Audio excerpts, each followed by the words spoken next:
Buenos días, distinguidos participantes. Bienvenidos a la quinta sesión del curso de profesionalización. Hoy quiero comentarles que pues tenemos la participación de un conferencista extranjero, el cual pues es experto en la temática que se va a desarrollar hoy. El tema que tenemos para desarrollar el día de hoy es análisis prospectivo de la conflictividad social en América Latina y pues les leeré un breve extracto de su hoja de vida. El magíster y licenciado Daniel López Fuentes cuenta con una licenciatura en Historia de la Universidad de El Salvador, otra maestría en Métodos y Técnicas de Investigación, una maestría en Criminología, un curso de formación pedagógica para profesionales, diplomado en formación pedagógica en tutoría y administración de aulas virtuales y la certificación de docente superior acreditada por el Ministerio de Educación. Es parte del Registro de Investigadores en Ciencia y Tecnología del Salvador, acreditado por el Consejo Nacional de Ciencia y Tecnología, CONACYT. Dentro de su experiencia docente, ha sido docente en la Universidad de El Salvador y otras universidades privadas del área metropolitana de San Salvador. Asimismo, perteneció al equipo de docentes especialistas de la Escuela Superior de Maestros ESMA del Ministerio de Educación. Tuvo la oportunidad de ser investigador de los bienes culturales inmuebles de El Salvador y el Palacio Nacional y ex Casa Presidencial.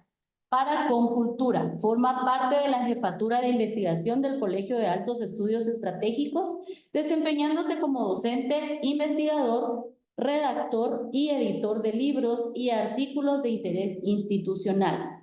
Dentro de su experiencia laboral, ha sido asesor de tesis de la maestría en la Universidad de El Salvador, jurado de trabajo de investigación, docente de pregrado, jurado de trabajo de investigación, investigador de los bienes culturales, asistente de investigación dentro del Consejo de Investigaciones Científicas de la Universidad de El Salvador en los proyectos La Formación Histórica del Oriente Salvadoreño, Territorio, División e Identidad, Centro de Investigaciones Científicas de la Universidad de El Salvador.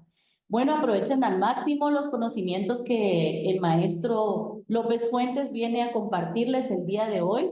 Los insto a que tomen sus anotaciones, ¿verdad? Que planteen sus preguntas. Si tienen algún cuestionamiento, alguna consulta, algún comentario, pueden con mucho gusto levantar la manita para que les podamos activar su audio y poder pues teniendo esa interacción entre estudiante y docente. Bienvenido, maestro, le cedo el uso de la palabra.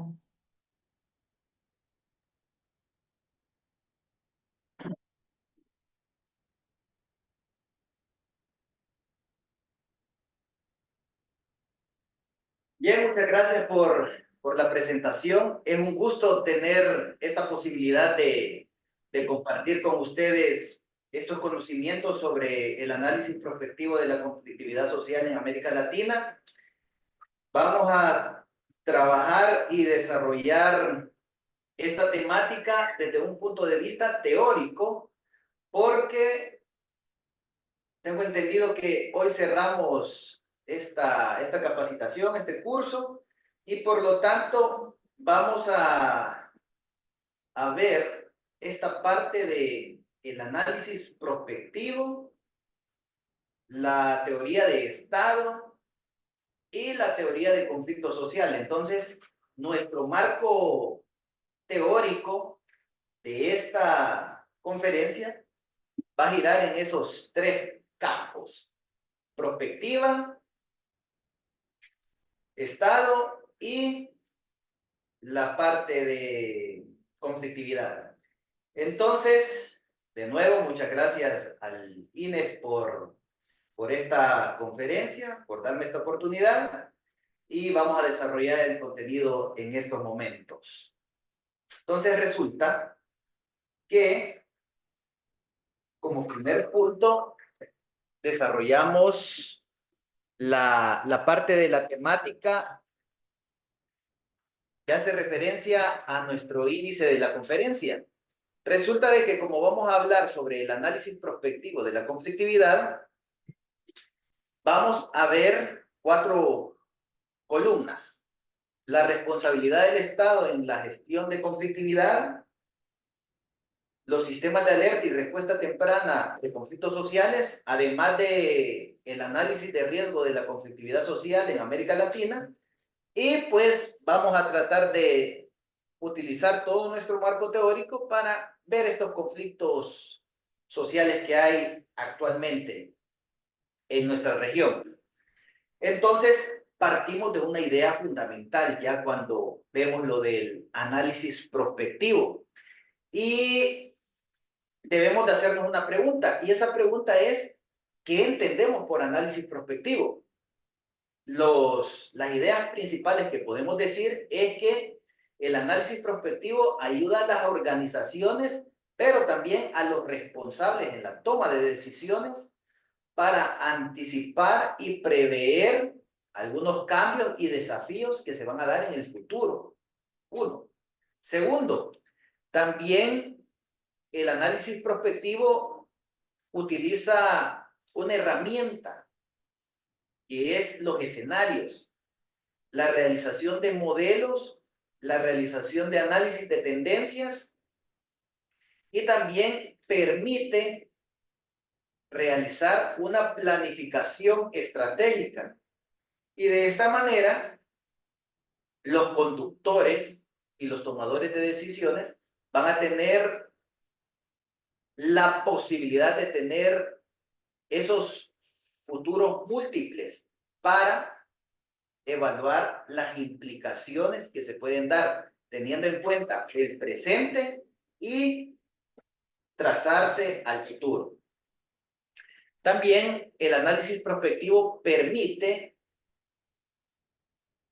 que las personas encargadas, ya sea de una organización, de una municipalidad o del Estado, le permite generar decisiones, ver el futuro, analizar, prever qué es lo que va a suceder en un futuro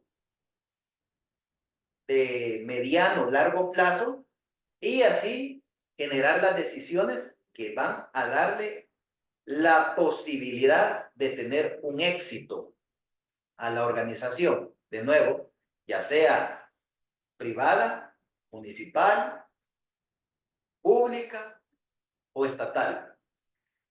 Entonces, para hacer ese análisis de futuro, es indudable que el análisis prospectivo necesita un enfoque interdisciplinario. Este enfoque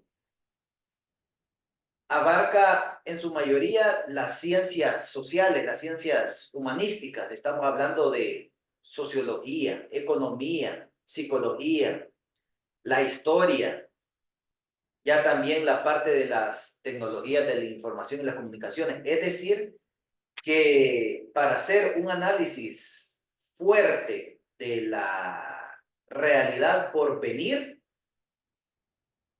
de esa realidad prospectiva, es necesario tener un abanico de posibilidades y por eso es necesario la interdisciplinaridad.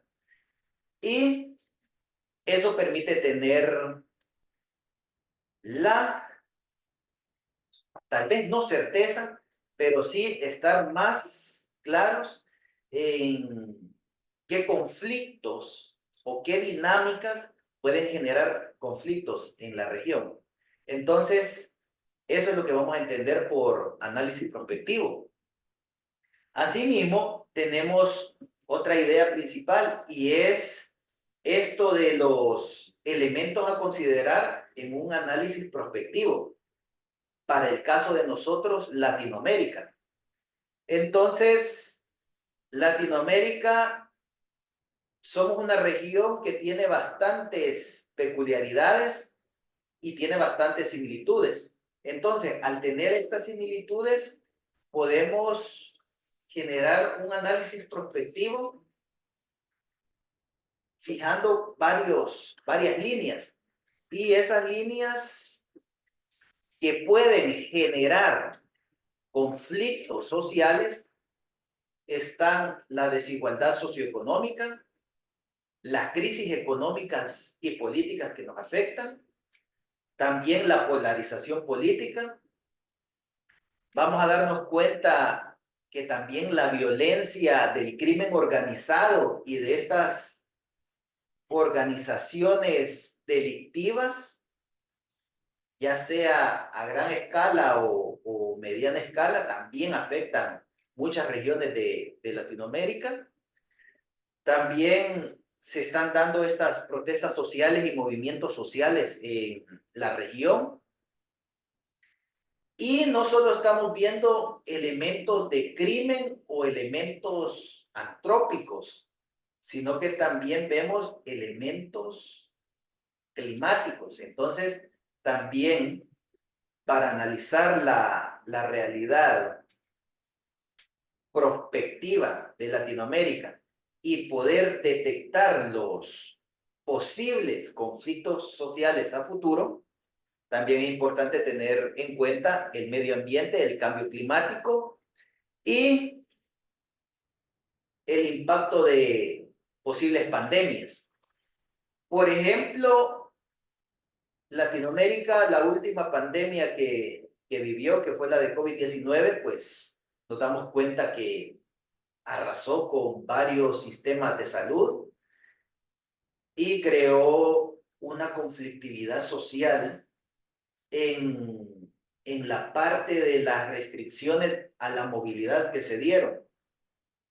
Entonces, a nivel mundial, al menos en la parte de Europa, Estados Unidos y en la parte de América Latina, fue bastante común allá por el 2019-20 estas restricciones a la movilidad y estas ideas de que el Estado estaba coartando las libertades de las personas. Entonces, eso generó en algunos sectores, aquí ya estamos hablando de estos movimientos y protestas sociales, esa idea de eliminar o detener esa intervención directa del Estado sobre las personas.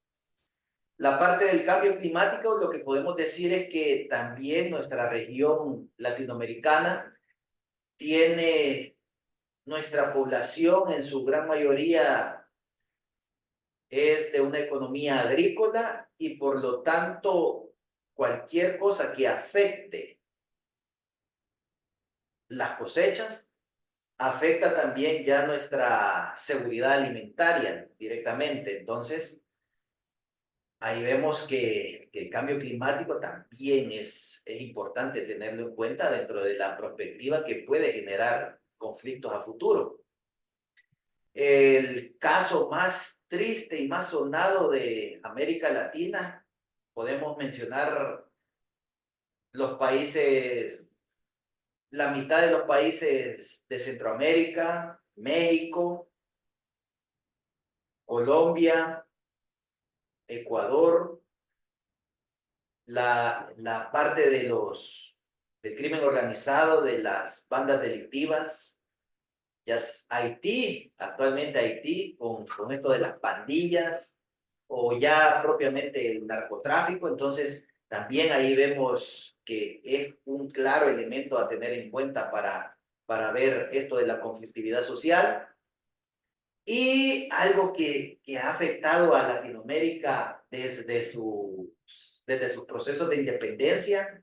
Estamos hablando que Latinoamérica desde 1811, que inician los procesos de independencia, hasta el 2024, pues en mayor o menor medida, en el corto, mediano o largo plazo, vive en una crisis política, en el sentido de que surgen partidos con una tendencia política contradictoria al partido gobernante y hay esos roces ideológicos que antiguamente generaban luchas ya de carácter militar.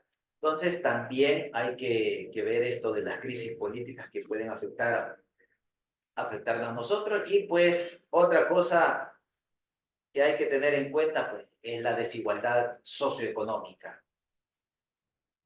No descubrimos nada al decir que varias regiones de Latinoamérica tienen dificultades en la parte de lograr una seguridad y desarrollo nacional para sus habitantes. Así que también es otro elemento a tener en cuenta. Entonces, esas partes son las que hay que ver en lo que es el análisis prospectivo. ¿Qué es análisis prospectivo? ¿Y cuáles son los elementos a tomar en cuenta dentro de ese análisis prospectivo?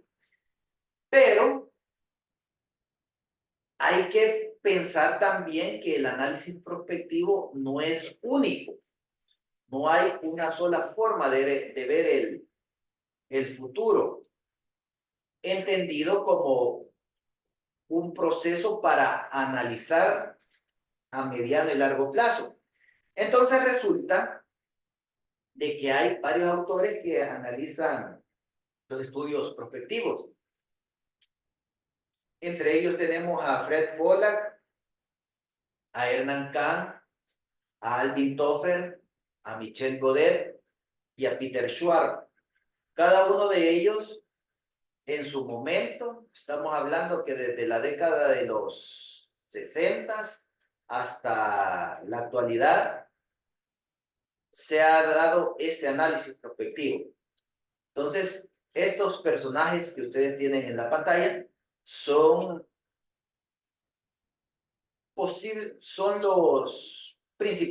los principales teóricos que mencionan el análisis prospectivo. No son los únicos, también hay empresas que se dedican a esto, porque hay que tener en cuenta que el análisis prospectivo no es algo que surgió de los estados para analizar el entorno, sino que el análisis prospectivo fue el resultado de las empresas de Europa y de Estados Unidos que necesitaban potenciar sus actividades económicas y por eso desarrollaron estos estudios de largo plazo, estos análisis de perspectiva estratégica, estas ideas de la especulación de aquí a 30 años y la idea de la imagen al futuro, es decir, tener la posibilidad de la empresa saber cómo va a moverse el mercado en 30, 40, 50 años, etc. Entonces, esta teoría la inician las empresas, pero actualmente los estados como instituciones nacionales o instituciones incluso municipales pueden hacer uso del análisis prospectivo. Entonces, hay diferentes campos, diferentes teóricos, diferentes visiones y todo gira en torno a estas posibilidades de ver la baja complejidad, la mediana complejidad y la alta complejidad. Para eso los análisis prospectivos tienen diferentes niveles. Entonces, podemos tener que para corto plazo, estamos hablando de 5 años, hay opiniones de expertos. Por ejemplo, en la parte política, mencionar qué es lo que está sucediendo en una coyuntura y qué es lo que va a suceder si esa coyuntura se mantiene. Entonces, en corto plazo. A mediano plazo tenemos estos métodos, por ejemplo, el Delphi, la lluvia de ideas, el árbol de eventos. Entonces, eso nos permite generar ya a mediano plazo una idea mucho más compleja, pero la conferencia de hoy trata propiamente ya de las ideas de largo plazo. En eso ya son los modelos de simulación y la planeación por escenarios. Entonces, tenemos esta idea fundamental de que hay varios autores, hay varias formas de analizar los posibles futuros, pero nos vamos a enfocar con uno solo, que es Peter Schwartz. De nuevo, hay varios modelos, varias formas. No es que uno sea mejor o que uno sea inferior, sino que hay varios. Entonces, para proceso didáctico y pedagógico de esta conferencia, nos vamos a quedar con un solo modelo para analizarlo.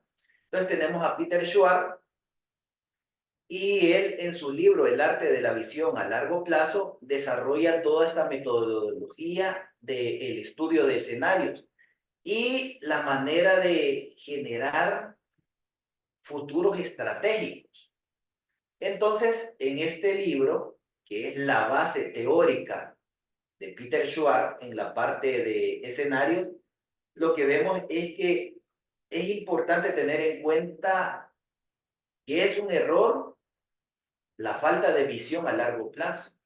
Es un error no tener visión. Además, es importante que para las instituciones, ya sea públicas o privadas, tengan claro y que tengan un equipo que permite tener esa visión a largo plazo. Además, Schwartz explora todos estos conceptos de futurología, estos análisis de tendencias, la idea de crear escenarios, además de la identificación de impulsores del cambio y la posibilidad de evaluar riesgos y oportunidades. Entonces, Schwartz nos dice, hay que tener claros estos conceptos porque en la medida de que tengamos claros estos conceptos, nos permite tener una línea estratégica bien definida a largo plazo. Entonces, al tener conocimiento de esa realidad que puede suceder a largo plazo, le permite a los tomadores de decisiones hacer una planificación estratégica. Entonces, tomamos uno, dos o tres o cuatro posibles escenarios y sobre la base de esos escenarios es que procedemos a hacer una planificación. Puede ser una planificación pensando que todo va a salir mal, o puede ser una planificación pensando que todo va a ser excelente. Eso ya va a ser el tomador de decisiones, el que tenga en su mente cuál escenario será plausible, cuál puede ser el mejor. De ahí nos da a entender Schwartz que hay que evitar el corto plazo. Y es algo que nos ha afectado como región latinoamericana, el corto plazo. Pensar de aquí al rédito político que puedo obtener si hago tal actividad o dejo de hacer esa actividad o pongo trabas para el que está en el poder no tenga posibilidad de actuar, entonces eso me va a permitir a mí escalar. Entonces, Schwartz menciona que estas ideas de corto plazo deben de ser erradicadas. ¿Por qué? Porque como institución no podemos estar siempre pensando en qué es lo que va a pasar mañana que salga el sol, sino que hay que pensar de aquí a una cantidad de años. Ya es con esta idea de visión de futuro y generar una cultura en los tomadores de decisiones. Entonces, vemos que este estudio prospectivo nos permite hacer un análisis PESTEL. Eso es interesante. Esta parte del análisis PESTEL nos permite generar una planificación estratégica y nos permite crear objetivos institucionales. Ahora bien, ¿qué es el análisis PESTEL? El análisis PESTEL es una herramienta y esa herramienta le permite a las organizaciones, a las instituciones, ver los entornos, ver las oportunidades, ver las amenazas y de esa manera anticiparse a las tendencias que se pueden dar y al analizar este entorno permite hacer un cambio y hacer de nuevo una planificación. Pero, ¿qué es PESTEL? ¿Qué significa o qué es? Bueno, entonces resulta que el análisis PESTEL lo que ve es las categorías. Son categorías externas al individuo o categorías externas a la institución, a la organización, a la empresa o a cualquier entidad que esté realizando un estudio de escenarios. Entonces, esta idea de PESTEL es tener en cuenta la parte política, económica, social, tecnológica, ecológica y legal, teniendo en claro esas 6 categorías que engloban a cualquier sociedad y a cualquier actividad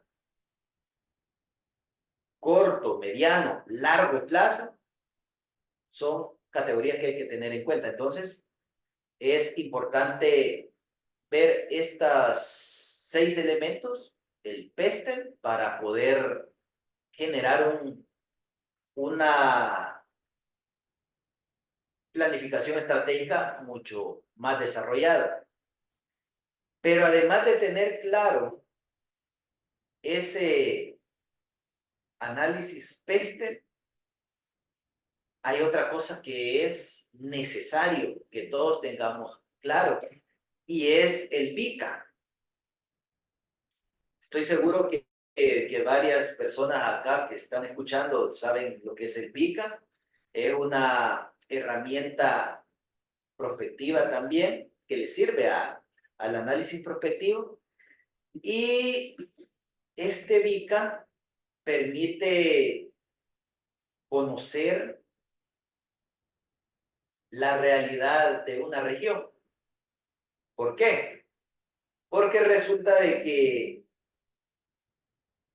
tenemos que saber que los entornos sociales donde se puede generar conflictividad social siempre van a ser volátiles, siempre va a haber incertidumbre, va a haber complejidad y va a haber ambigüedad. Entonces, el VICA lo que me permite a mí es tener esa certeza de que la sociedad, al ser no monótona, sino ser dinámica y no ser individual, sino que ser colectiva, nos va a permitir a nosotros tener la certeza de que siempre vamos a tener una sociedad volátil a través de estos cambios sociales, económicos, políticos, ambientales. Va a haber una incertidumbre en la medida de que a ciencia cierta no se puede saber qué es lo que va a suceder en el futuro. Vivimos en sociedades que son complejas, es decir, las relaciones sociales son así. Entonces, si hay algo que genera una causa, por defecto vamos a tener una consecuencia. Y entonces, la decisión que yo tome ahora va a generar cambios en el futuro, así que también es algo complejo. Y es ambiguo desde el momento en que hay contradicciones, entonces no podemos tener el 100% de la certeza. Entonces, teniendo claro la parte peste, es decir, lo económico, político, ambiental, etcétera, y sabiendo que vivimos en sociedades que tienen un entorno VICA, podemos tener las etapas para la planeación de escenarios. Entonces, Peter Schwartz, en su libro sobre este análisis a largo plazo, nos deja pasos a seguir, etapas a seguir. Podemos resumirlas en 8 momentos. Entonces, esto ya de manera didáctica, ustedes como cursantes y además como generadores de análisis para la conflictividad social, pero no solo conocer sobre la conflictividad social, sino que manejarla y gestionarla, ustedes pueden aplicar este estudio de escenarios. Obviamente, no vamos a tomar paso por paso porque eso es un curso completo, sino que vamos a tener estas etapas y podemos generar los siguientes puntos. Primero, tenemos una pregunta clave. Hay, por ejemplo, corrupción o crisis económica o, o la violencia que nos afecta a los países latinoamericanos. Entonces, hay violencia. Entonces, hacemos una pregunta clave. ¿Cuál es qué es lo que va a suceder? ¿Qué posibles amenazas a la seguridad nacional o al desarrollo nacional van a afectar? Entonces, generamos esa pregunta. Luego tenemos las fuerzas conductoras del cambio que nos permite tener, por ejemplo, crimen organizado. Entonces, ¿cuáles son esos elementos que generan que el crimen organizado se mantenga? Aparecen las incertidumbres críticas. Entonces, en ese sentido decimos, si el crimen organizado se mantiene, significa que va a generar A, B, C problemas, X, Y, Z conflictividades. Luego, cuando tenemos esas ideas, generamos una estructura de escenarios. Es decir, vemos la conflictividad social en América Latina de aquí al 2050. La conflictividad social, va a haber cambio climático, crimen organizado, corrupción, conflictos políticos, inestabilidad, inflación. Entonces, tenemos todas estas incertidumbres críticas, todas estas fuerzas conductoras, pero las vamos ordenando ya en un escenario. Y cuando ya las tenemos ordenadas, los elementos políticos que pueden afectar, los elementos económicos que pueden afectar, los elementos sociales que pueden afectar, etcétera, etcétera, etcétera, generamos una historia del escenario. Entonces, la historia del escenario y las implicaciones y opciones, lo que nos dice es, para el 2050 no se logró contener el narcotráfico en América Latina por lo tanto, generó violencia que sobrepasó las instituciones gubernamentales. Los territorios fueron tomados por el crimen organizado y el Estado no tiene la capacidad de operar. Por lo tanto, se crea estados paralelos. Entonces, ahí se va haciendo la historia del escenario y entonces se van creando las implicaciones y las opciones. Implicación, crimen organizado, no hay territorialidad, el Estado no tiene la capacidad de combatirlas, el Estado entonces pierde hegemonía y autoridad en el país, estamos en peligro. Entonces viene el tomador de decisiones y dice, este es el futuro que puede darse. Entonces, en ese sentido, este futuro que se puede dar, hay que tomar opciones, hay que generar indicadores. El crimen organizado,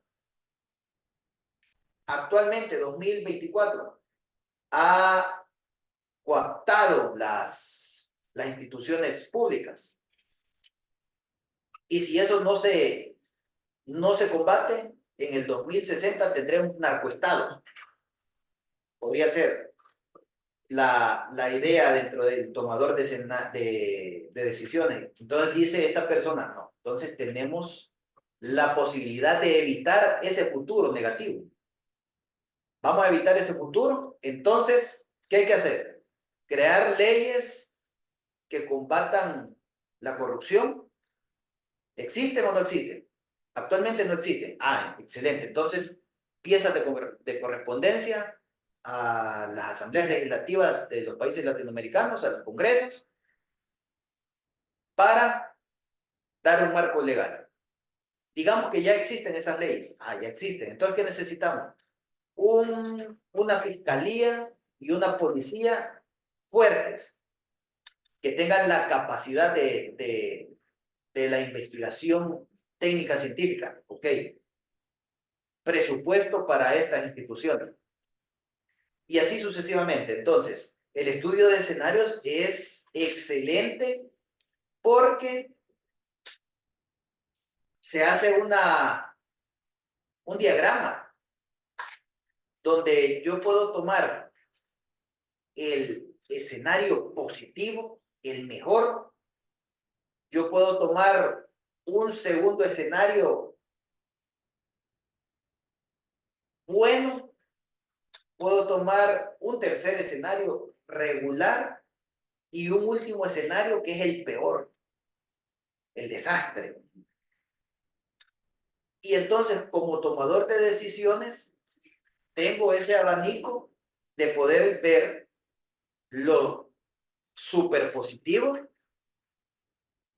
o lo mega negativo. Entonces, si yo tengo esa posibilidad, puedo generar estrategias ahora para potenciar lo positivo o para erradicar ahora lo negativo. Entonces, el estudio de escenarios es bueno y lo podemos aplicar perfectamente en el caso latinoamericano en la parte de conflictividad. Entonces, les invito a que tengamos esa posibilidad de ver la planificación por escenario, porque nos permite generar un análisis real de la conflictividad. Hemos llegado a esta primera parte, que es todo el marco teórico del estudio de escenarios. Pasamos ahora al marco teórico de la conflictividad social. Varios filósofos, estamos hablando desde siglo XIX hasta la actualidad, hay varios teóricos, analistas que han tomado en cuenta la parte de la conflictividad. Nosotros somos seres humanos. El ser humano es un ser psico-biosocial. Por lo tanto, al ser psico, es decir, que piensa, bio, que tiene vida, y ser social, es decir, que nos movemos entre iguales, entonces resulta de que hay conflictividad per se. Entonces, hay varios teóricos que han mencionado de una u otra manera la parte de la conflictividad. Entonces, tenemos los teóricos clásicos, como es Marx, donde él ve la conflictividad bajo la idea de una lucha de clases, y esta lucha de clases posteriormente va a generar un cambio en el poder económico o en el poder político. En el siglo XX tenemos a Weber, donde él hace un análisis de las dimensiones del poder y hace hincapié en la parte del poder dentro de la burocracia, la autoridad estatal y de las relaciones de poder que se hacen. Estoy seguro que ustedes en este curso han visto a Lewis Coser. Lewis Coser, a diferencia de Marx y de Weber y de Foucault también, Lewis Coser tiene esta teoría funcionalista, donde Coser dice que existe conflictividad, pero esa conflictividad no necesariamente tiene que llegar a un proceso de violencia sistematizada, sino que la conflictividad le permite a la sociedad tener funciones positivas.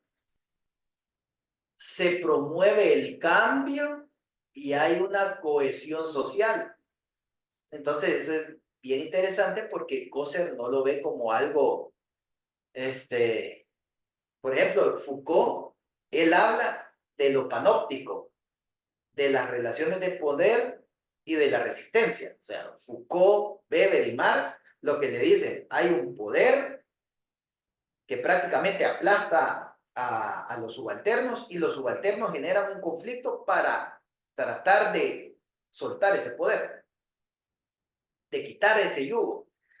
Coser no, Coser dice que no, que hay una función. Al final eso le va a permitir a la sociedad mejorar. Y tenemos otro teórico que es Lederach.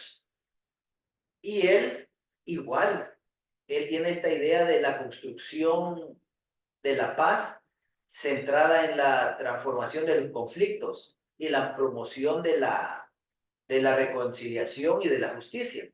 Entonces, por un lado tenemos a estos tres teóricos, Marx, Weber y Foucault, que le mencionan que hay conflictividad y es la típica, la clásica lucha de clases, lucha de poderes, subalterno contra opresor. Coser y Lederach, en cambio, ya son del siglo XXI, sus ideas y postulados, de finales del siglo XX, principios del XXI, y ellos ya le generan otra idea. La conflictividad vista como algo positivo y la conflictividad vista como la función de tener esa capacidad de reconciliarse y transformarse. Aquí tenemos ya un poquito más desarrollada la idea. Tenemos a Marx. El conflicto de clases es un tema recurrente en él. La historia de las sociedades es una historia de lucha de clases, es un postulado claro en Marx. Hay relaciones de producción capitalista, entonces el capitalismo hace de que haya una clase subalterna, lo que entendemos como el proletariado, haya una clase superior, el burgués, y entonces hay esa lucha de clases. Claro está, estamos hablando de que su obra son de casi 200 años, el Manifiesto Comunista y el Capital.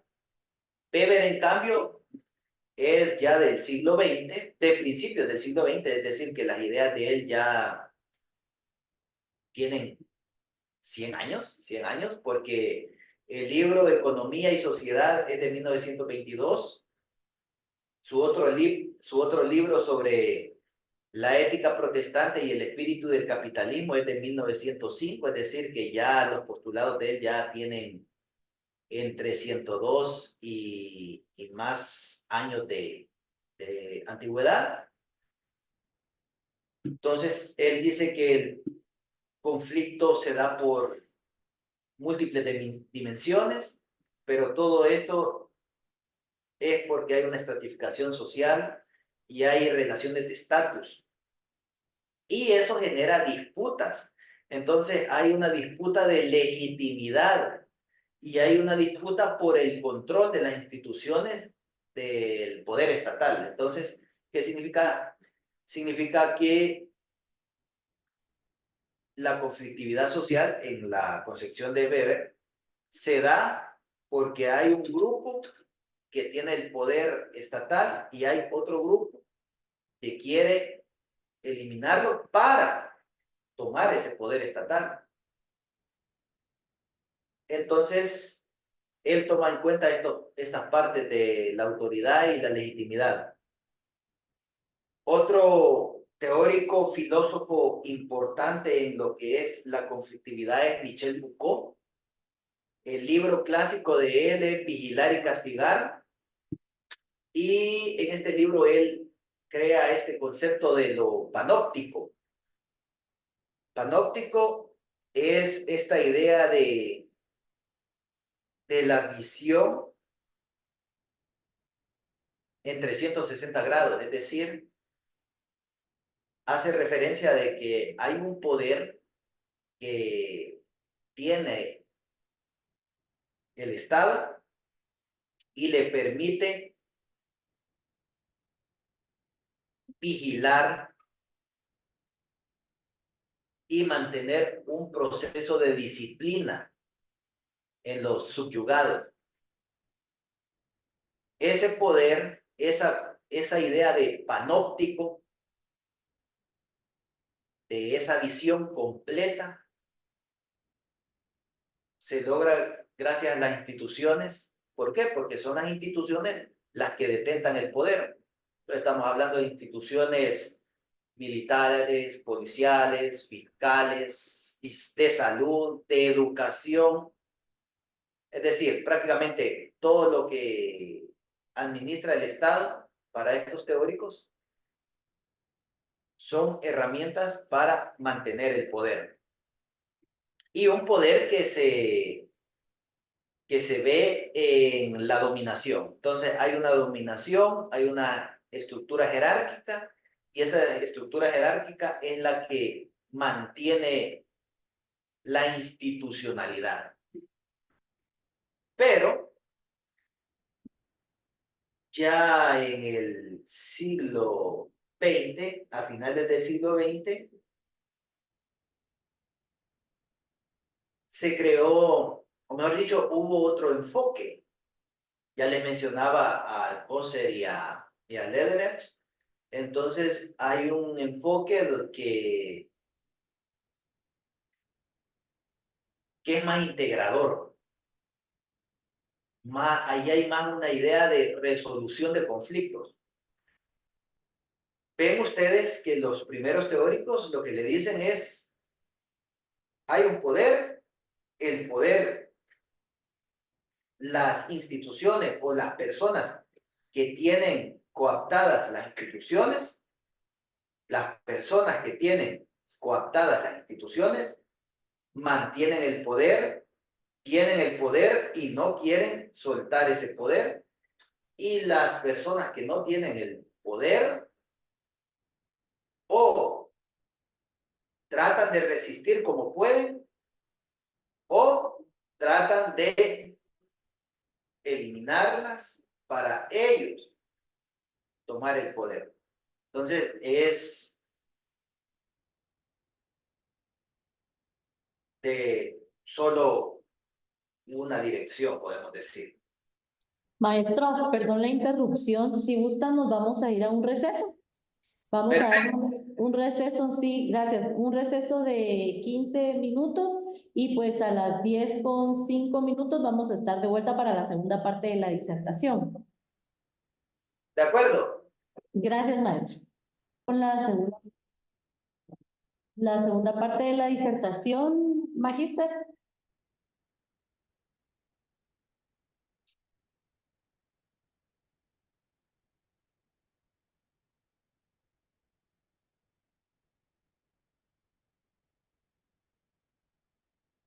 En lo que se conecta el conferencista para esta segunda parte de la disertación, les quiero recordar que puedan activar su cámara las personas que tengan la posibilidad de activar su cámara y que vayan también de una vez planteando sus consultas y comentarios para el final de esta segunda parte, pues ya vamos a continuar acá pues con la etapa de preguntas.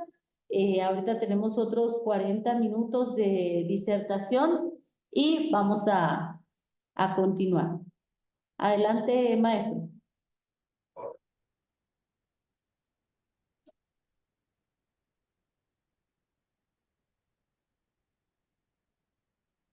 Bien, continuando con la presentación, nos habíamos quedado con John Paul Lederach, y este es un teórico que ya hace un enfoque integral de la resolución de conflictos. Hace también la idea de actores involucrados en un conflicto y menciona esta idea de la conflictividad social, fruto de la diversidad de intereses y de las perspectivas de los involucrados. Y también menciona esta parte de los ciclos de violencia y estos elementos culturales que pueden afectar a las sociedades. Pero podemos decir que Lederach, en cierto modo, lo que hace es explicar que la conflictividad puede generar este proceso de paz y de justicia. Y pues tenemos acá a Luis Coser, y él en su teoría menciona la idea de generar un papel en el mantenimiento del orden y la cohesión social.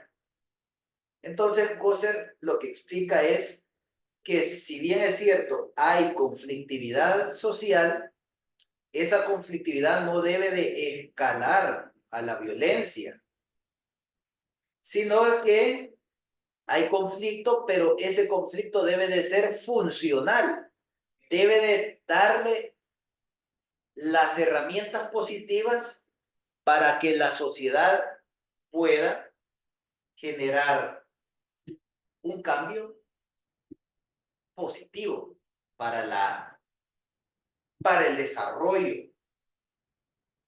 Es decir, estamos hablando de un ganar-ganar. Entonces, Coser,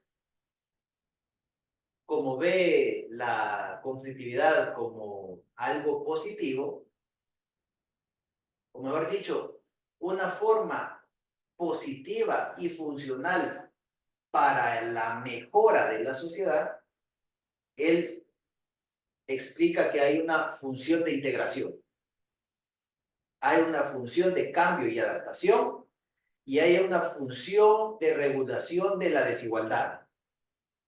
Estas tres funciones podemos decir que son las principales de Coser, en el sentido de que dice que vivimos dentro de una sociedad y a pesar de que tenemos conflictos porque no tenemos la misma forma de pensar, no debemos separarnos, sino que debemos ser miembros de un grupo llamado sociedad.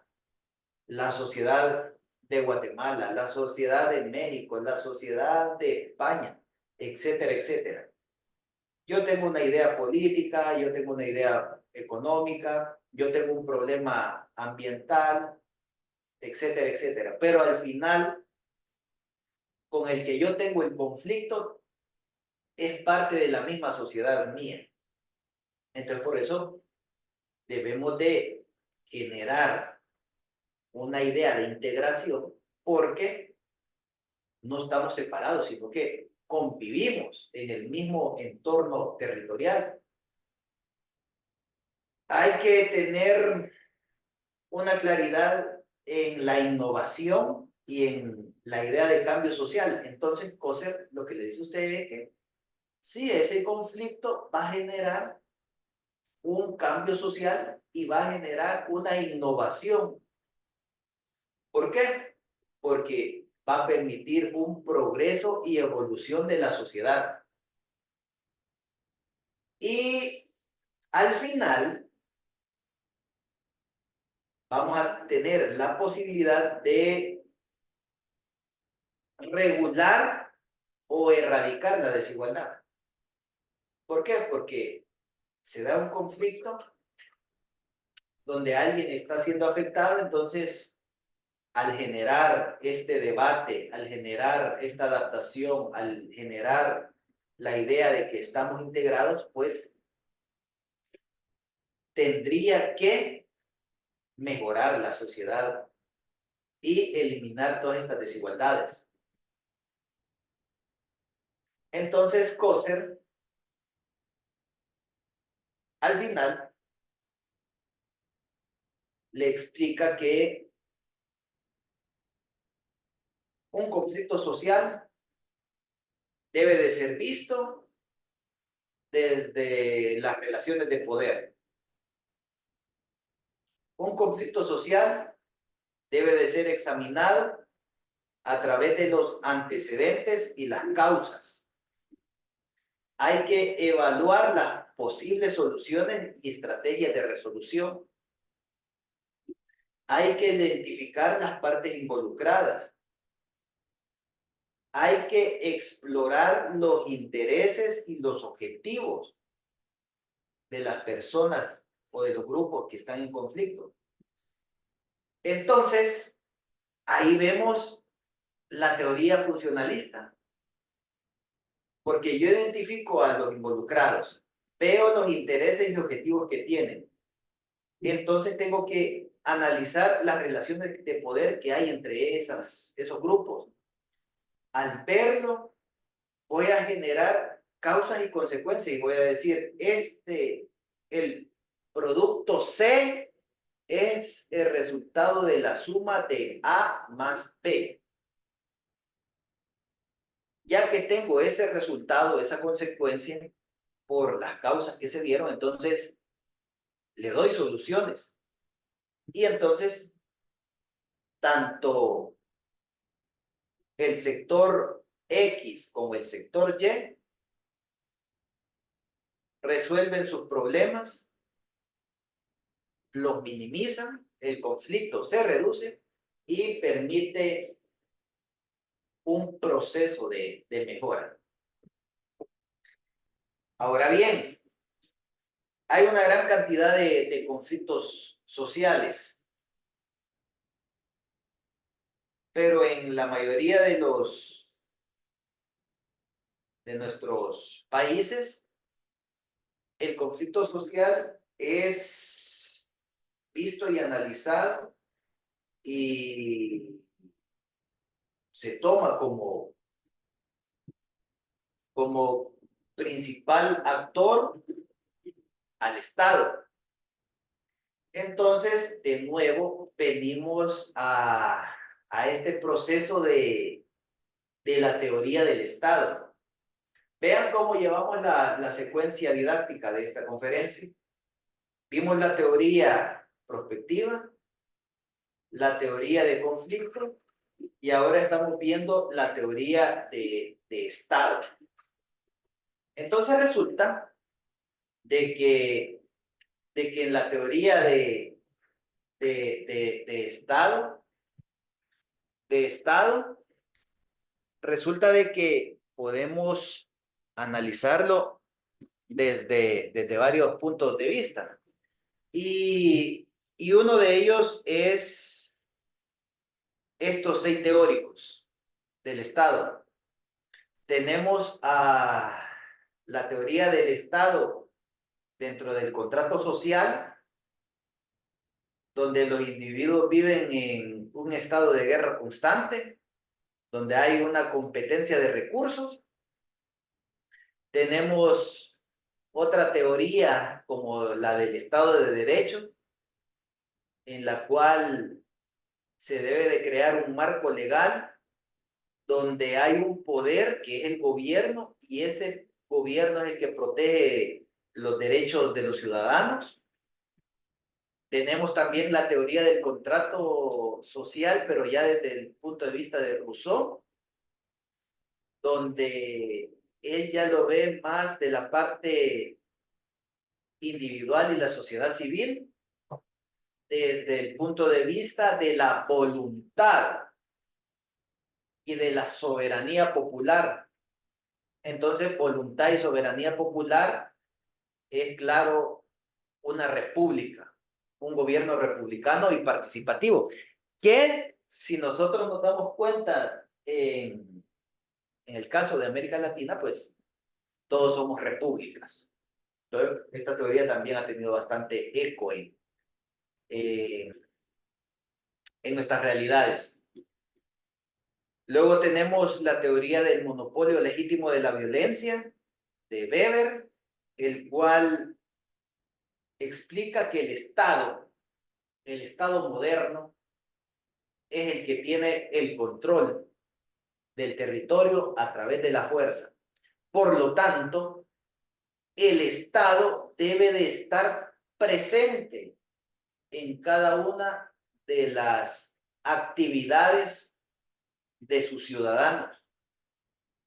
No está hablando de que sea algo dictatorial o algo punitivo, sino un Estado fuerte, capaz de que la gente se sienta identificada con su Estado.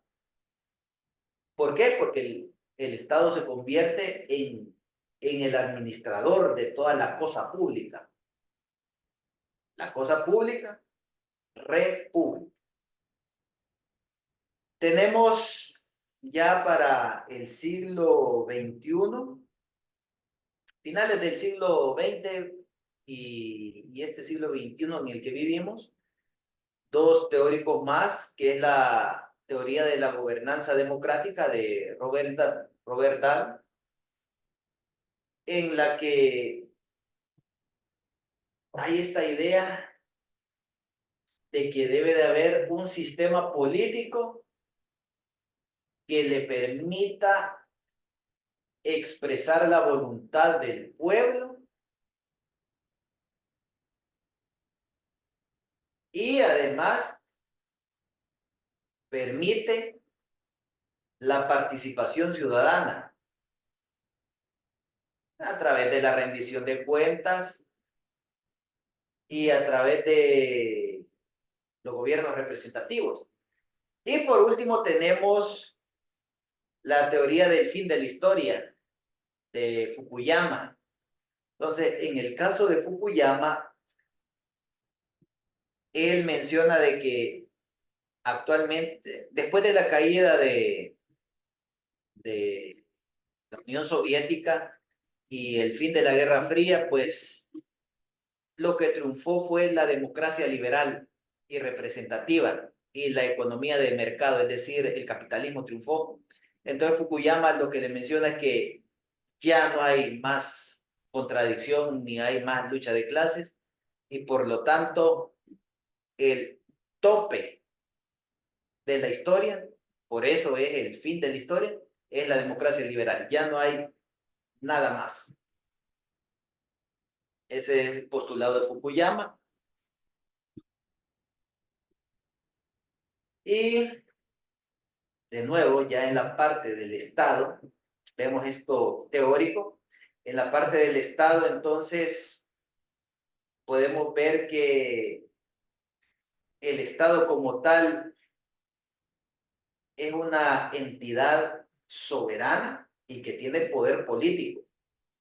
Y no solo tiene poder político, sino que tiene territorio y población. Entonces, al tener poder político, territorio, población, está obligado a garantizar la paz social y resolver los conflictos de manera justa y equitativa para los países, para las sociedades. También el Estado, a pesar de que tiene todo ese poder y toda esa legitimidad, es necesario que genere diálogos y mediación para la resolución positiva y pacífica de los conflictos. Entonces estamos hablando de una negociación constante. Para generar esta negociación constante, el Estado, que es fuerte, necesita crear políticas de reconciliación y de justicia. Y de esta manera, hacer una paz duradera. Entonces estamos hablando de la construcción de la paz a través del Estado de Derecho, a través del diálogo y a través y gracias a un Estado fuerte. Entonces el Estado tiene esas responsabilidades de garantizar y proteger los derechos humanos de sus miembros. Y tiene también la obligación de garantizar orden público y la seguridad. Entonces, vemos ahí que el Estado tiene una serie de responsabilidades bajo estas teorías modernas y bajo estas concepciones sumamente importantes. Garantiza los derechos y la justicia.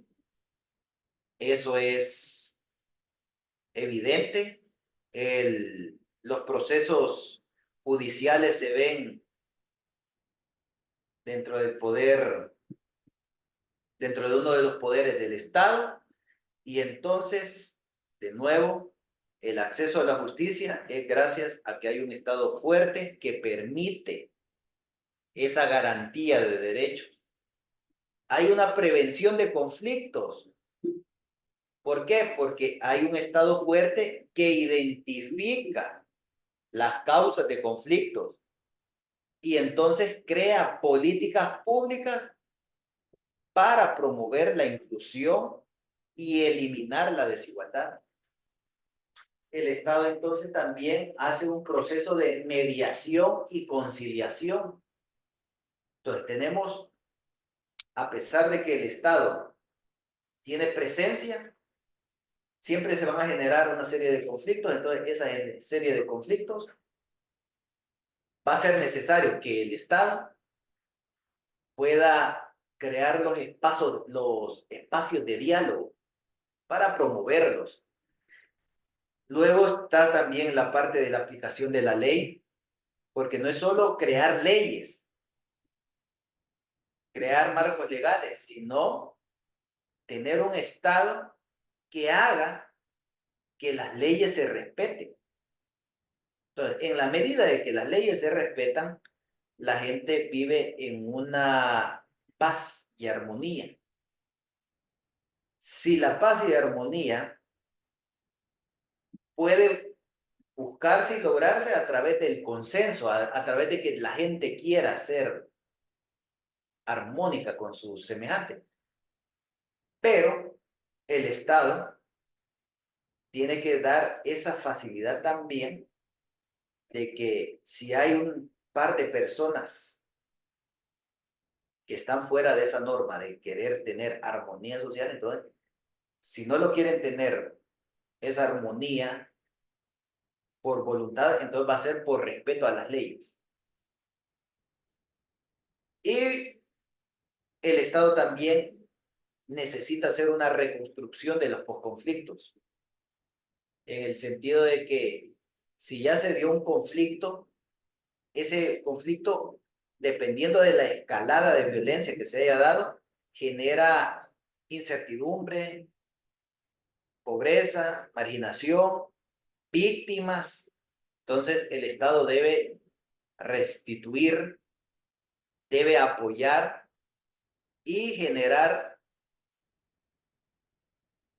un proceso de justicia y de memoria para que las personas afectadas por conflictos sean visibilizadas y puedan tener esa posibilidad de resolver su situación. En este punto de la conferencia, hemos visto todo un marco teórico,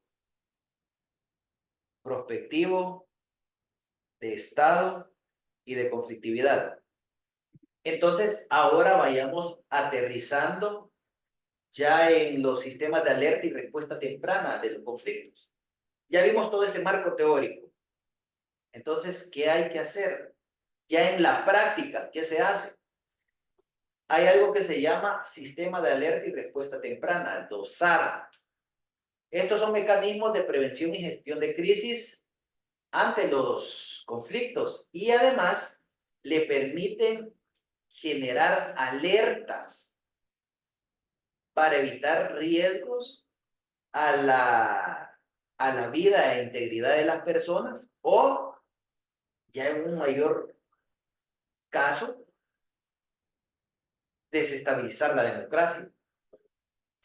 Entonces, estos SAR evitan la escalada de los conflictos, porque en la medida de que se evite un conflicto, va a haber un ahorro tanto político, social, cultural, pérdidas de vidas, de presupuesto. Entonces, los SAR son importantes para evitar que haya una escalada de violencia. Entonces, estos sistemas de alerta temprana permiten ser válvulas de escape, de que no haya una presión donde una discusión o una coyuntura política escale a un conflicto, podríamos decirlo ya de tipo militar, entonces, o de tipo insurgente. Entonces, estos sistemas de alerta temprana son importantes porque al final, al ser instrumentos de prevención, podemos recoger información de las posibles actividades y hechos de violencia que pueden darse. Y estas actividades y hechos de violencia que pueden darse, los vamos a evitar. Entonces, los sistemas de alerta y respuesta temprana ante conflictos sociales, al final, evitan eso. Evitan el estallido social, que ya no estamos hablando de una disconformidad, sino ya de un combate, una lucha ya que puede tener otros niveles ya de violencia. Entonces, estos sistemas de alerta y respuesta temprana tienen una serie de etapas. De nuevo,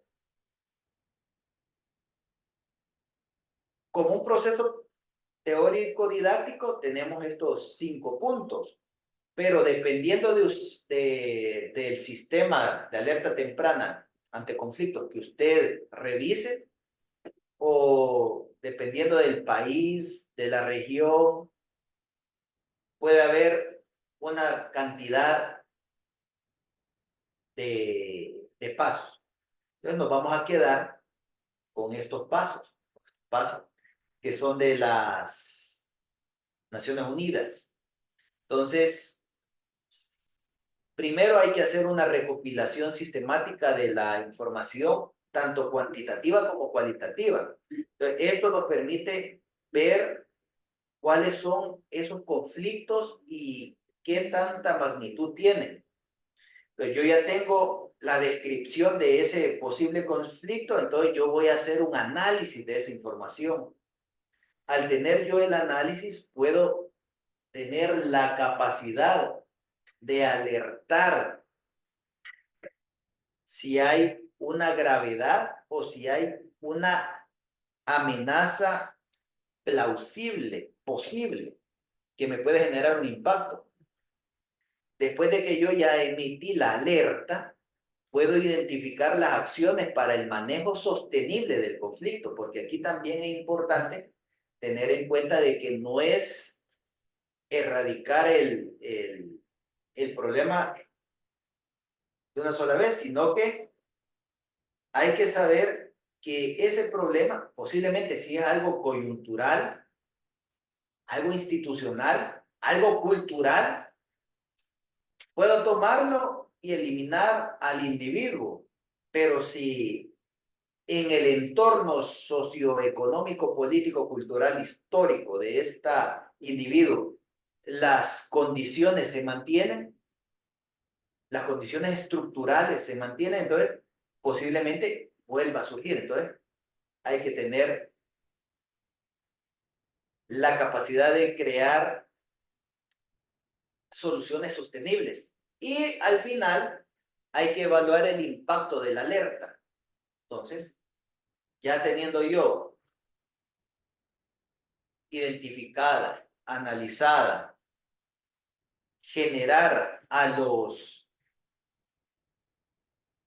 tomadores de decisiones las posibles rutas a seguir, se actúa y cuando ya se actuó, tenemos la posibilidad de generar conclusiones, de generar análisis ya in situ y poder decir si de verdad eso fue funcional, si de verdad eso fue un éxito.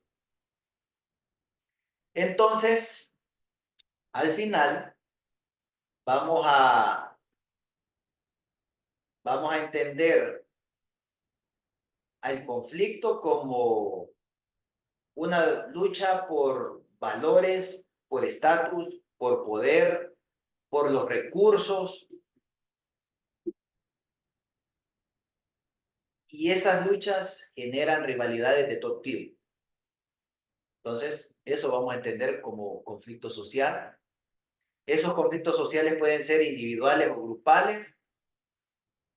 Además, con estos teóricos de finales del siglo XX y principios de este siglo XXI en el que estamos, pues ya vemos que el conflicto social es un motor de progreso.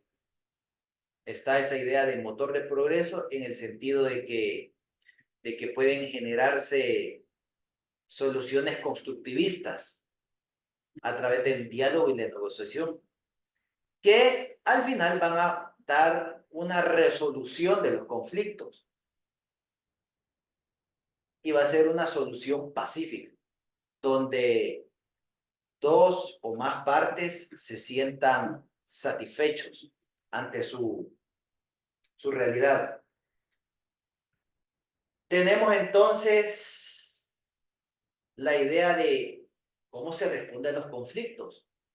Esta pregunta de cómo se responden los conflictos la podemos hacer desde mi parte individual, la parte colectiva, ya sea de la institución donde trabajo, la parte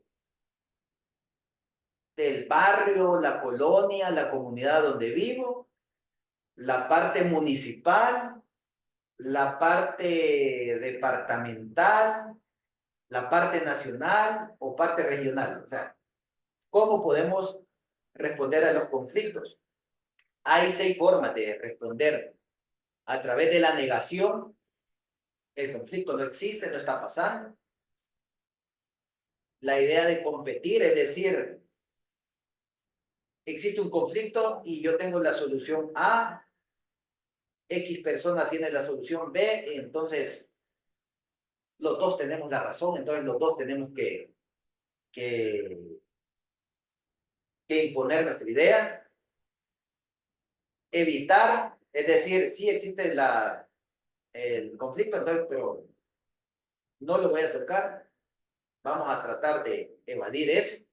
Acomodar en el sentido de que, bueno, existe el conflicto, entonces vamos a ver cómo este conflicto se mantiene sin que afecte nuestro diario vivir. La otra parte es la de conciliación y lo último es el negociar. Entonces, son 6 formas en que se pueden resolver los conflictos. Al final, un conflicto, ya sea un conflicto que puede ser personal entre una persona y yo, o ya un conflicto ya más amplio, ya de instituciones o de grupos sociales. Entonces, el método de resolución de conflictos nos dice que hay que definir adecuadamente el conflicto, hay que darle una solución. Posiblemente hayan varias soluciones, pero entonces hay que elaborar un plan que tenga lógica, hay que llevar a la práctica esa solución elegida y analizar los resultados. Si fue positivo, entonces volvemos a empezar. Si no fue positivo, veamos qué sucedió. Eso nos va a permitir al final hacer la prevención de conflictos. Entonces, la prevención de conflictos, ¿qué es? Es evitar que haya violencia como forma de resolver una disputa. Entonces, hay que generar discusiones pacíficas, hay que generar estrategias para la paz, hay que dialogar, hay que negociar y hay que hacer una mediación. Hay que tener conciencia de que vivimos en un Estado de Derecho y en esta parte democrática. Entonces, también vamos a prevenir el conflicto identificando las necesidades de la población y las problemáticas que tienen. También vamos a prevenir el conflicto en la medida de que le resolvamos las necesidades a dicha población y que la persona se sienta incluida.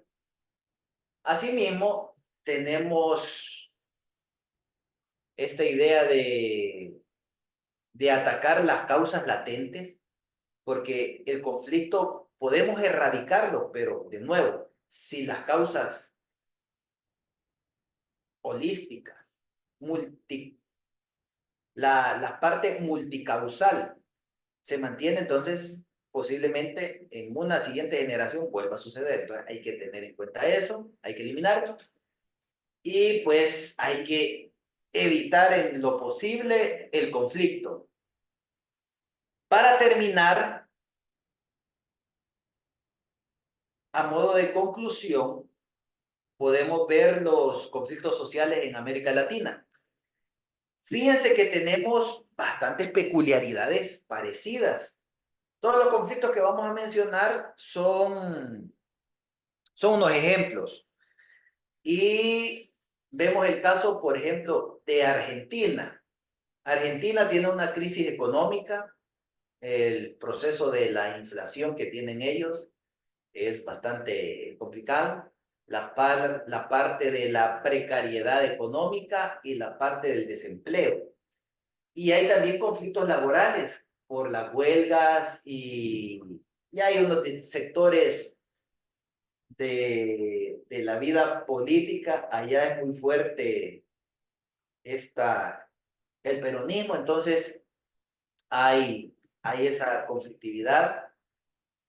En Brasil hay problemas de deforestación, entonces estamos viendo conflictos ambientales. Recordemos que en el 2020 hubo una crisis por unos incendios que hubo en la zona de Amazonas.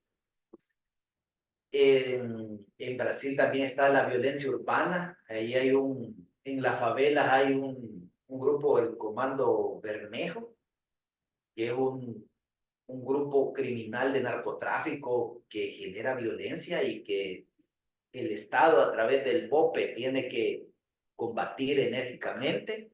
En Chile hay protestas sociales, hubo protestas sociales, en especial en el 2019, por el aumento de precios, por desigualdades sociales, y también hubo este proceso de invisibilización que se da tanto en Argentina como en Chile, que es la parte de esa negación del grupo indígena que hay en sus territorios. Entonces, no hay esa idea. Por ejemplo, nosotros en Centroamérica, en Guatemala, esa idea del indígena está latente. Entonces, en Chile, en Argentina, se tiende la idea de que no hay poblaciones indígenas. Entonces, eso es una invisibilización.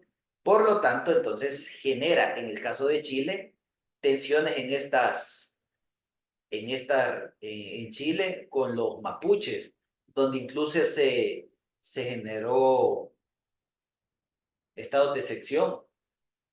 En Colombia, en Colombia tenemos protestas sociales. De nuevo, en el 2019 hubo bastantes protestas sociales. En este año también hubo problemas con los agricultores. Y lo más recurrente en Colombia es el conflicto armado. Si bien hubo esta idea de los acuerdos de paz con la FARC, está aún el Ejército de Liberación Nacional, que es otro grupo armado, insurgente, pero también hay grupos de autodefensas que al final son paramilitares, donde su negocio es el narcotráfico, la producción de droga. Entonces también hay una falta de territorialidad. El caso de México, ahí México también tiene esta posibilidad de que nosotros veamos un espejo de México donde hay violencia relacionada con el narcotráfico, donde hay crimen organizado, donde hay desigualdades económicas y pobreza, donde hay corrupción y falta de transparencia, y donde hay conflictos territoriales y conflictos por los derechos indígenas. Y entonces en México vemos todo ese abanico de problemas que podemos resumirlo y decir, efectivamente, en la región centroamericana, en la región sudamericana, en la parte de Latinoamérica e incluso en el Caribe, también existen estos elementos. Un ejemplo de México, ahí vemos los carteles mexicanos, prácticamente todo el país hay una frontera política, pero hay una frontera que quizás es más fuerte, que es la frontera de los diferentes carteles. Entonces es bien complicado. Hay regiones en Latinoamérica que están igual. En el caso centroamericano, son las pandillas. En el caso de Haití, que es un conflicto que ya tiene bastantes años, pero que hoy ha explotado, también hay pandillas. En Ecuador hay grupos de narcotráfico. El Estado tratando de combatir a estos narcotraficantes, y así sucesivamente. Vemos también como último caso a Venezuela, que también hay tensiones entre el gobierno y la oposición. también es algo muy recurrente en Latinoamérica, que haya un gobierno y que los opositores políticos traten de desestabilizarlo o viceversa. E igual, hiperinflación, escasez de alimentos, problemas de malestar social, etcétera. Entonces, al final, con estos ejemplos genéricos y específicos de estos países latinoamericanos, podemos darnos cuenta de que tenemos una región bastante complicada, bastante conflictiva. Pero, si nos damos cuenta, son conflictos que no deben de ser vistos como algo permanente, como algo enquistado, como algo que toda la vida va a estar así, y nuestros tatarabuelos así lo vivieron, y entonces nuestros tataranietos también lo van a vivir. No, no es así. Entonces, estos conflictos existen: inflación, pobreza, desigualdad, crimen organizado, grupos criminales, pero al final, todos esos grupos, todos esos conflictos, toda esa conflictividad, a través de la teoría de la conflictividad, esto que hemos estado estudiando, a través de la teoría del estudio de escenarios, conociendo las funciones del Estado y su parte teórica, entonces tenemos la posibilidad, la obligación y la capacidad para reducir esta conflictividad, y que a un mediano y largo plazo, estamos hablando de 25, 50 años, podamos tener un desarrollo fuerte en el caso latinoamericano. Como último punto, les he dejado toda esta bibliografía que fue la base teórica, académica y científica con la que se desarrolló esta presentación. A las personas del INES les envié esta bibliografía, entonces vamos a ver si hay posibilidad de compartirla con ustedes como cursantes, como colegas, porque también yo tuve la posibilidad, muchas gracias al INES porque también desarrollé este curso de profesionalización y gestión y manejo de conflicto social. Entonces, quedamos hasta acá con esta parte teórica, toda esta bibliografía que ustedes ven, que esperaría que tengamos la posibilidad de, de ocuparla, de que ustedes la revisen. Entonces, quedamos hasta acá. Muchas gracias. Quedo a la espera de los elementos con los que puedan ustedes enriquecer esta exposición. Termino hasta acá. Muchas gracias. Muchísimas gracias, Magíster, por su excelente disertación. No sé si dentro de todos los participantes hay alguien que desea hacer una pregunta. Sí, vamos con Francisco López y después con William. Francisco, te escuchamos. Buenos días a todos, buenos días, maestro. Quisiera pues tal vez nos pudiese ampliar un poco la información acerca de su opinión, porque no sé si yo no escuché o usted no nombró a Uruguay y Bolivia. En el caso de Uruguay por su crecimiento demográfico y en el caso de Bolivia por la conflictividad que tuvo con el crecimiento económico del gobierno de Evo Morales y luego el golpe de Estado que suscitó.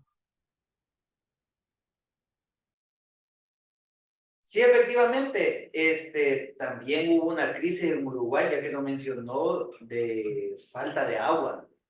hubo, ¿cómo se llama esta palabra? Cuando no hay agua, cuando sequía. Sequía. Sí, gracias. Hubo una sequía que provocó en Uruguay una crisis bastante terrible. Felizmente para los uruguayos, Uruguay está cerca de Argentina, hay una cultura bastante similar, son rioplatenses, entonces hubo una posibilidad de obtener agua, pero sí, ahí vemos la parte de estas crisis ambientales. Y en el caso de Bolivia, estos países andinos, también podríamos tomar a Perú y a Ecuador, tienen de larga data estos problemas, esta conflictividad social, estos derrocamientos, golpes de Estado, cambios de gobierno, renuncias. Entonces, sí es un patrón que se mantiene, que también entra en la parte de las conflictividades que nos pueden afectar a los demás países latinoamericanos, en el sentido de que el poder político lo tiene una organización, entonces no hay una idea de solución de conflictividad, sino eliminar al que está para colocarnos nosotros en el poder. Entonces, ya que lo mencionó, muchas gracias, señor López, en el sentido de que sí, o sea, esos son dos ejemplos más. Un ejemplo de inestabilidad política, que son estos tres países andinos, y un ejemplo claro del problema ambiental, como es una sequía en el caso de Uruguay.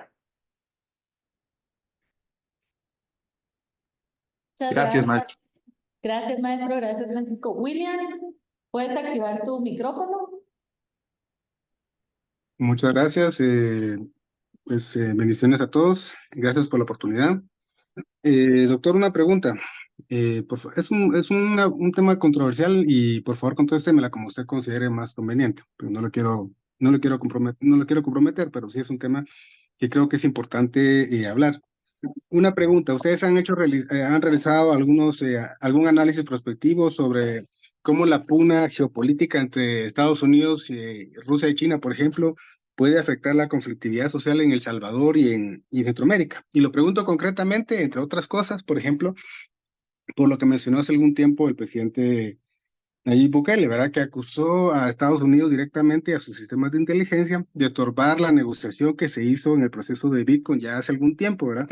Y donde dijo claramente que se estaba, pues, causando conflictividad, ¿verdad? En ese proceso que estaba siendo asesorado y sigue siendo asesorado, entiendo yo, por Max Kaiser, que es un experto en Bitcoin con vínculos directos y comprobados con el Kremlin. Muchas gracias. Sí, en el caso de las conflictividades, lo que usted menciona es claro. La conflictividad puede ser algo individual, un problema que yo tengo con mi vecino, con mi compañero de trabajo, y algo macro, mundial, global, como es la lucha entre potencias. Una potencia que después de la Segunda Guerra Mundial se ha mantenido, como es Estados Unidos, potencias que antes fueron hegemónicas, que fueron coloniales, como Inglaterra, Francia,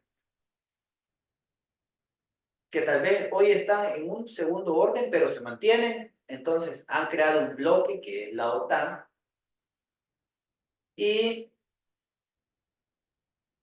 hay una contraparte que en un momento fue la Unión Soviética y sus estados satélites. Cayó la Unión Soviética, pero esta contraparte de la región asiática se mantiene con Rusia y ahora con China.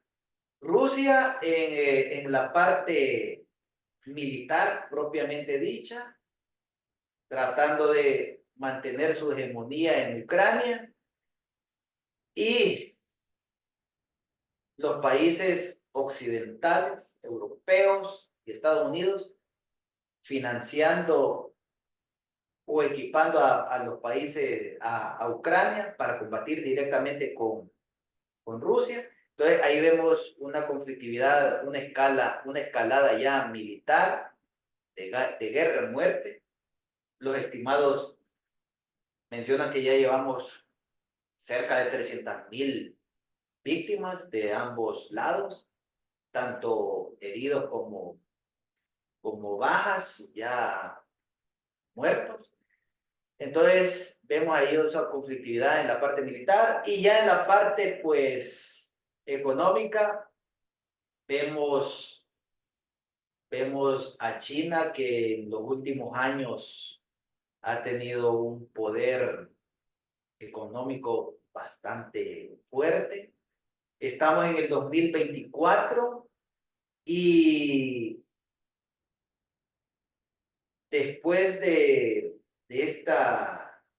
los hechos que se dieron en 1989, China tuvo una apertura, y toda la década de los 90 y principios de los 2000 se vio que estaba con la capacidad de adelantar como potencia económica a Estados Unidos.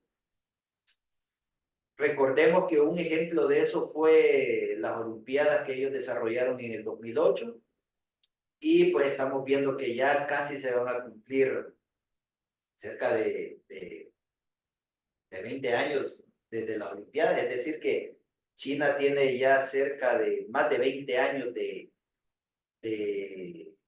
tener una fuerza económica, y entonces vemos tanto a Rusia como China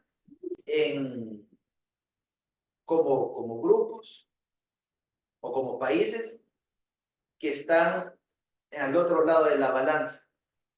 Tal vez Rusia lo hace de la parte militar ya propiamente.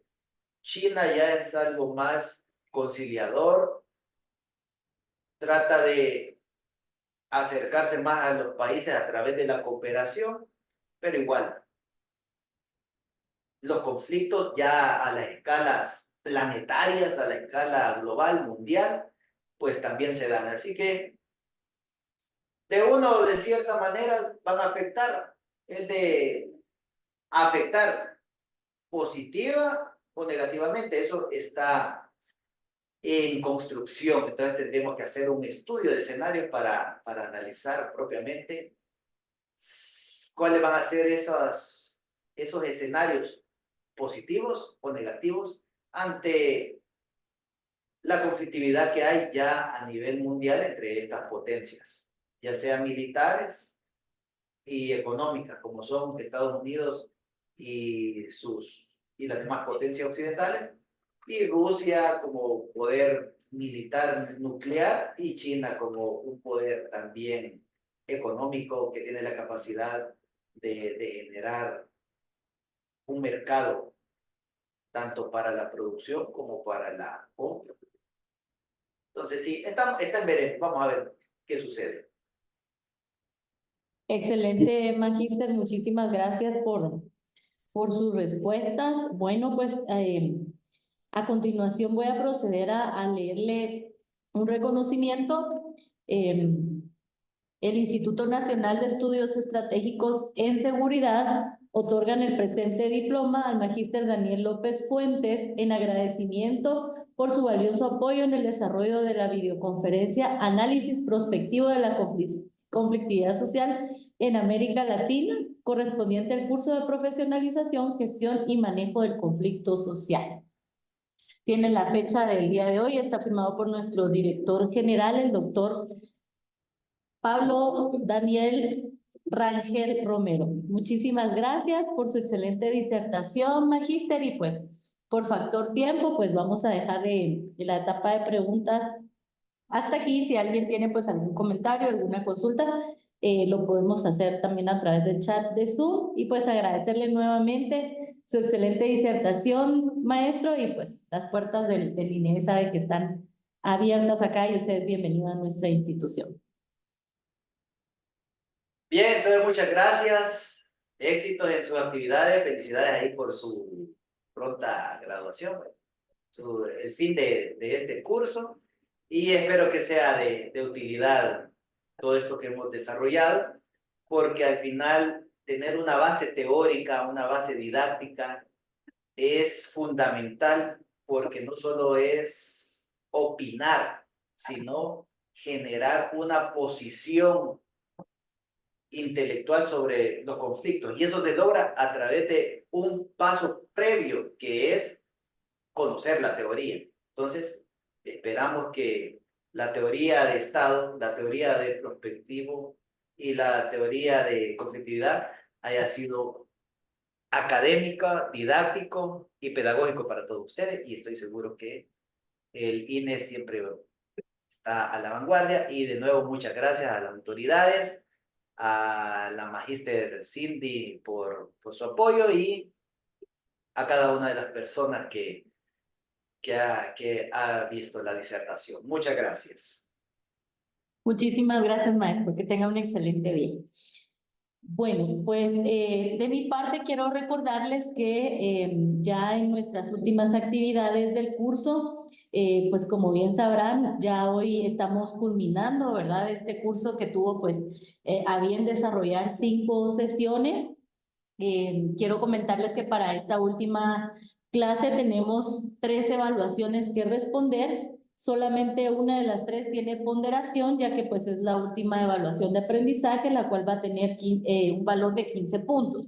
Asimismo, les voy a solicitar que por favor respondan la evaluación final del programa académico, en donde ustedes pues pueden comentar qué tal les pareció el curso, ¿verdad? Y contestar los cuestionamientos que ahí se les hacen, también responder la evaluación del coordinador del curso y responder la respectiva evaluación también del conferencista del día de hoy.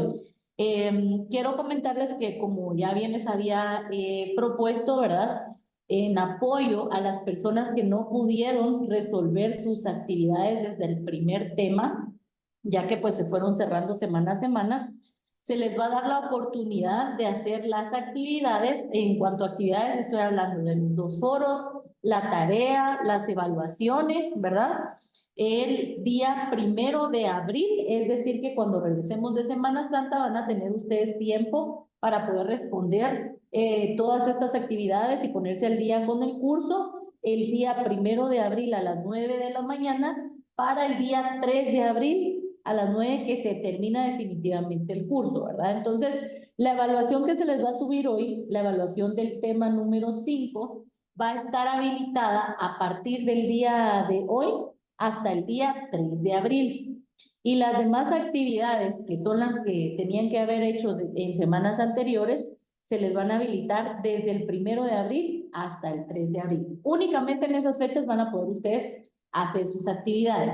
Posterior a ello ya no vamos a poder habilitarles la plataforma, por lo que sí se les solicita que por favor realicen sus actividades. Quiero felicitar a todas las personas que han cumplido con todas sus actividades académicas, ya que varios ya pues prácticamente ya aprobaron el curso, ¿verdad? Con las actividades que se han hecho hasta el momento, porque hasta el día de hoy ya tendrían que tener ustedes aproximadamente 85 puntos acumulados, ¿verdad? Entonces, les encargo que vean en su área de calificaciones cuántos puntos llevan acumulados.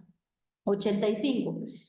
Las personas que no han subido su tarea, porque pues se les va a dar la oportunidad posterior, ya les había comentado, les encargo que suban su tarea en formato Word, no en PDF, en Word.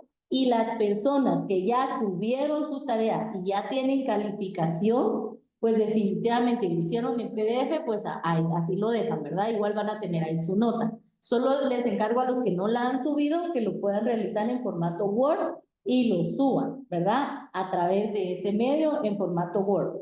Bueno, pues no sé si alguien tiene alguna duda, algún comentario hasta el momento, cómo vamos con lo del desarrollo del curso. Si es así, pueden activar su audio, si no, pues vamos a proceder a la culminación del curso. ¿Sí, William? Muchas gracias. Una pregunta, maestra. Fíjese de que a mí lo que me faltó, ¿se acuerda que usted la otra vez nos hizo a favor de abrir por aquello que era la que, ¿cómo le digo? Ya me trabé. El día que se dijo se podía, en la plataforma decía, se puede trabajar hasta lunes. Y yo Ajá. comenté en el grupo que yo iba a contestar, pero ya no se podía, y entonces usted nos hizo favor de abrir, de que se podía contestar en el resto del día. Y yo hice una evaluación, pero una no la pude contestar porque estaba cerrada. Entonces, Ajá. en el caso a mí, lo único que me falta es esa evaluación. No es un trabajo en Word ni nada, sino que solo responder eso. Ok. Es específicamente de la sesión 3. Ok. Sí, mira, pues, se les van a habilitar todas las actividades, porque definitivamente yo no me puedo ir uno por uno viendo qué le falta a cada uno. Eso es responsabilidad de ustedes, ver si no subió tareas, si no respondieron sus 2 foros, si no hicieron 2, 3 evaluaciones. O sea, ustedes deben de llevar su control en las calificaciones de qué actividades hicieron y qué actividades no han hecho, para que el día que se les habilite, que va a ser el día lunes 1 de abril, ustedes ya tengan identificadas todas las actividades que no han hecho, si es solo una evaluación, si son 2, si son 3, si son las 4, si es la tarea, si son los foros, o sea, independientemente de qué actividad a ustedes les haga falta, a todos se les va a brindar la oportunidad por igual. Si alguien sacó, por ejemplo, la evaluación vale 15 y sacó 8 puntos, pero ahí la evaluación tiene 2 intentos, puede volver a hacer el otro intento y el sistema le jala la nota más alta, ¿sí? Entonces, en ese sentido, la oportunidad va para las 50 personas que están inscritas en el curso, ¿verdad? Si usted, como le digo, no hizo 1, 2, 3, 4, 5 o todas las que no haya hecho, va a tener la oportunidad de ponerse al día, pero únicamente esos días, nada más. O sea, del 1 de abril hasta el 3 de abril, ¿sí? Les recuerdo que el curso se prueba con 70 puntos. ¿Sí, Francisco? ¿Tienes alguna consulta? Sí, em, las 3 evaluaciones de este tema, de este último tema, es sobre el curso, sobre el tutor y la evaluación del tema. Sí, y la del conferencista. Son 4, entonces son 4 evaluaciones. Sería la evaluación del contenido que vimos hoy, que esa es la evaluación de aprendizaje que vale 15 puntos. Esa les encargo que la respondan. Esa es la única que tiene punteo, pero las otras también son obligatorias, ¿verdad? Tienen que responder la evaluación de calidad final del curso, la evaluación del tutor y la evaluación del conferencista, ¿verdad? Entonces, al final van a encontrar ustedes 4 links a partir de, yo les voy a informar cuando ya esté también la evaluación de aprendizaje para que puedan también contestar las demás evaluaciones. ¿Hay alguna otra consulta? ¿Algún comentario? Bueno, Sí, quiero, Milita, buen día. Solo Roselyn, buen día. con una consultita. ¿Será posible, perdone, que pudieran habilitar por lo menos, porque estoy revisando el curso y en las calificaciones se aparece el porcentaje o el punteo y la evaluación que hace falta, pero no nos aparecen en las otras? Será por ejemplo, si sacamos menos punteos en alguna de las tareas, para que nosotros pudiéramos identificar en cuáles podría ser que podamos mejorar o que nos hicieran falta, ¿verdad? Si nos Ok, pudieran ayudar con eso. con gusto vamos a corroborar cómo les aparece a ustedes el área de calificaciones. Con mucho gusto, sí, porque el punteo sí deberían poder visualizarlo, ¿verdad? Se El tendría que punteo poder... sí, el punteo sí aparece, el total, y aparece únicamente la evaluación de aprendizaje 5, que es esta última, pero sí no nos Ajá. aparece el detallado de los otros para poder identificarlos, si fueran tan amables de apoyarnos. Ah, muy bien, con mucho gusto, Roselín. Ya nuestro equipo técnico ya escuchó la solicitud para que pues ellos puedan corroborar también en plataforma porque no les aparece la nota de las demás actividades, ¿verdad? Muy amable, Lida. Bueno, con gusto. ¿Alguien más que tenga alguna consulta? ¿Algún comentario? Bueno, si no, de todas formas, el chat está pues ahí, ¿verdad? Abierto para que ustedes realicen sus consultas por ese medio. En la medida de lo posible, pues se les está respondiendo correos electrónicos y se les está respondiendo también el chat. Recuerden que es en horario de 8 de la mañana a 4 de la tarde, de lunes a viernes. El link de asistencia en estos momentos se los van a estar colocando en el chat de Zoom para que ustedes puedan responder y registrar la asistencia del día de hoy. No sé si alguien tiene algún otro comentario, alguna duda. Si no, pues solo le voy a pedir al equipo que me apoye ahí. Me parece, ya aparece el link de asistencia ahí en la pantalla. Solo les voy a solicitar a todos que puedan activar su cámara para tomar la fotografía oficial de esta última sesión, para que pues la mayoría pueda activar ahí la cámara para poder tomar la última captura de la sesión número 5.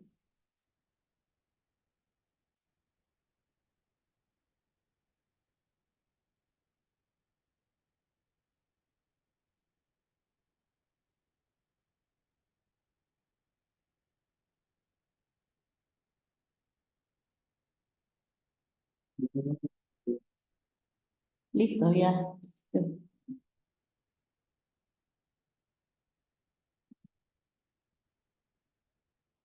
Solo vamos a esperar que sigan activando sus cámaras.